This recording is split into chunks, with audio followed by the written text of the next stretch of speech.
Para ahli sejarah itu menulis bahwa sebenarnya perjalanan Isra dan Mi'raj ini adalah untuk menghibur Rasulullah. Ya, karena pada tahun itu Rasulullah sangat syok kehilangan dua orang yang sangat dicintai, sehingga Allah ingin menghibur dengan memperjalankan Rasulullah. Ya, makanya di dalam Al-Quran itu Allah berfirman, Subhanalladzi asra bi'abdihi. Jadi asra itu artinya segala puji bagi Allah yang telah memperjalankan. Jadi Allah yang memperjalankan Rasulullah melakukan perjalanan Isra dari Masjidil Haram di Mekah ke Masjidil Aqsa. Nabi SAW ketika menambatkan buruknya di belakang masjid, ya ada yang mengatakan disitulah Nabi menambatkan buruknya itu. Lalu Nabi berjalan ke sini. Inilah Bukit Muria di belakang kita, Bapak Ibu.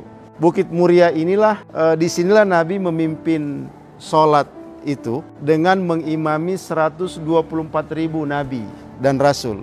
Nah, di mana mereka menghadap? Inilah Bukit Muria itu. Disinilah Nabi menghadap dan inilah yang disebut dengan kiblat pertama itu, Pak. Nah, disinilah Nabi itu memulai perjalanan Mi'raj. Ya, Rasulullah duduk di atas bukit itu, lalu turun perintah untuk segera melakukan Mi'raj. Nah, jadi dari sinilah Nabi SAW diangkat ke langit.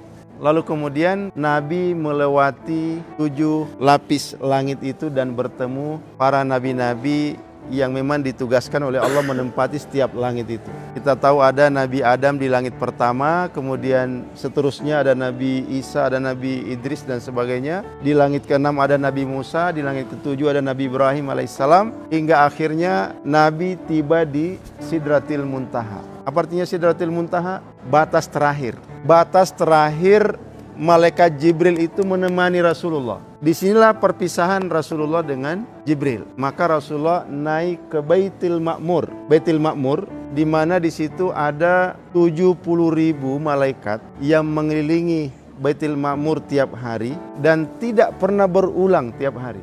Inilah yang selurus dengan Ka'bah yang ada di Mekah. Salah satu Nabi yang diperkenankan untuk menyaksikan Allah sendiri itu adalah Nabi Muhammad SAW.